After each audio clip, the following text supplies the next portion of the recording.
माझ्या शाळेचे नाव जिल्हा परिषद प्राथमिक शाळा नवेरातील मी इयत्ता 7वीत शिकते। आजच्या वक्तृत्व स्पर्धेचे सूचना परीक्षक, निरीक्षक व माझ्या स्पर्धक मित्रमैत्रिणींनो, अध्यक्ष चषक स्पर्धेनिमित्ताने इथे जमलेल्या सर्वांसमोर मी गायत्री, पाणी ही भविष्यवेधी समस्या या विषयावर मी माझे विचार सादर करते। पाण्याला आपण जल म्हणतो।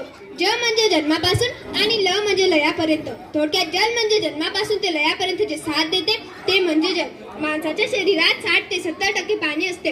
अगदी जन्माला येण्यापूर्वी आईच्या पोटात पाणी आपली काळजी घेते आणि जन्मानंतर आपण पाण्याची काळजी घेतलीच पाहिजे। गल्लीपासून ते दिल्लीपर्यंत गल्लीबोळातून चर्चेला जाणारा हा पाणी प्रश्न आता राष्ट्रीय स्तरावर तेला पाठोपाठ ज्वलाग्राही बनतो आहे।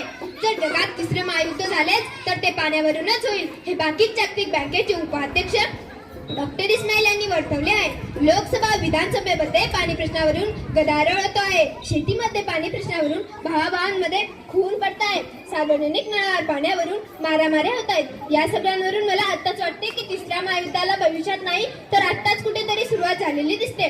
आणि या महायुद्धातून जर आपल्याला वाचायचे असेल तर जल साक्षरता आणि जल संवर्धन याशिवाय तरी आपल्याकडे दुसरा पर्याय नाही। नीती आयोगाच्या ताज्या अहवालानुसार आपली पाण्याची गरज 2030 सालापर्यंत दुपटीने वाढणार आहे। याचाच अर्थ काही अब्ज लोक, पशु पक्षी पाण्याविना तडफडून मरतील। निसर्गाने दिलेले मोफतचे पाणी आम्हाला विकत घ्यावे लागते।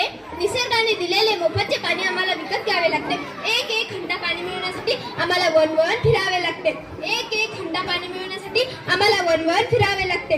दुष्काळाच्या अवकृपेने तुमचे आमचे वांदे झालेत। दुष्काळाच्या अवकृपेने तुमचे आमचे वांदे झालेत। टँकर आणि बिस्लरीवाल्यांचे दाम मात्र दुप्पट झालेत। टँकर आणि बिस्लरीवाल्यांचे दाम मात्र दुप्पट झालेत। त्यांच्यासाठी पाण्याचा पैसा झाला पण आपल्यासाठी पैशाचे पाणी झाले।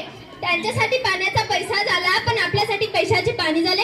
या धावणाऱ्या पाण्यामागे एक वेगळीच कहाणी आहे। या धावणाऱ्या पाण्यामागे एक वेगळीच कहाणी आहे। पण लक्षात ठेवा, ज्या प्रगत मानवाने परग्रहावरती माणूस उतरवला त्याच प्रगत मानवाला आतापर्यंत प्रयोगशाळेत पाणी तयार करता आले नाही।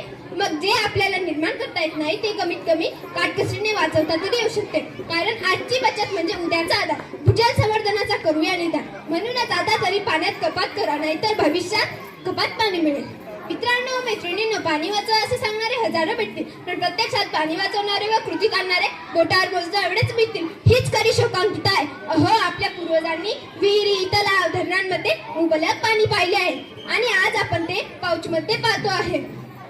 अहो, काही वर्षांपूर्वी लातूरकरांची पाण्याची ताण भागविण्यासाठी कृष्णा नदीचे लाखो लिटर पाणी रेल्वेने आणावे लागले। याला कारणीभूत कोण? माणूसच ना। त्याने केलेली अमाप अशी वृक्ष तोडच ना।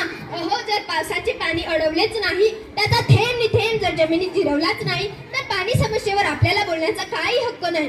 नुसते पाणी समस्येवर काही कृती न करता नुसते बोलल्याने पाणी समस्या कधीच सुटणार नाही। तेव्हा ही परिस्थिती बदलण्यासाठी पावसाचे पाणी अडवा व त्याचा थेंब जमिनीत जिरवण्यासाठी प्रत्येकाने स्वतःला झुकून दिल्याशिवाय पाणी समस्या सुटणार नाही। तेव्हाच कुठे आपला भारत देश पाण्याच्या बाबतीत स्वयंपूर्ण देश म्हणून झालेला असेल। इस्रायल सारख्या देशात तर आपल्यापेक्षा फक्त 10% पाऊस पडतो, तरी त्यातील जनतेने इस्रायल अक्षरशः नंदनवन करून टाकले आहे। अहो, याला कारणीभूत तेथील वॉटर मॅनेजमेंट। अहो, त्यांचा अभ्यास इतका पक्का आहे की एकदा नळातून पाणी बाहेर आले की ते 7 वेळा रिसायकल होऊनच बाहेर पडते। म्हणूनच पावसाचे व पुराचे 85% पाणी समुद्राला वाहून जाते। म्हणूनच माधव चितळे म्हणतात, जर जल संवर्धनाला पाण्याची कमतरता नाही तर त्याच्या नियोजनाची कमतरता आहे। म्हणूनच शेतीमध्ये तुषार सिंचन व ठिबक सिंचनाचा वापर करा, जलसंधारण करा। खूप काही वेगळ्या गोष्टी करण्यापेक्षा आहे त्याच गोष्टी वेगळ्या पद्धतीने करण्याची गरज आहे। शिवाजी महाराजांच्या गडावरील वॉटर मॅनेजमेंटचा आधार घ्या। हे तेव्हाच शक्य होईल जेव्हा आजच्या नवीन पिढीला त्यांच्या पाणी समस्येच्या जबाबदारीची जाणीव होईल। यात स्त्रियांनाही सामावून घेतले पाहिजे, त्यांना जलसाक्षर केले पाहिजे। सकाळी आपण पाणी भरताना माठातील कालचे पाणी शिळे होणार नाही व रात्री भांडी धुताना फेकले जाणारे पाणी वाया जाणार नाही। यासाठी आज भारतात अनेक स्वयंसेवी संस्था स्वतःचे योगदान देऊन पाणी समस्येवर मूलभूत स्वरूपाचे उपाय जनतेसमोर मांडत आहेत। ते जनजागृती करत आहेत। या संस्थांबरोबर आपण सगळेजण या संस्थांच्या मदतीला धावून जाऊन त्यांना खंबीर साथ देण्याची खरी गरज आहे।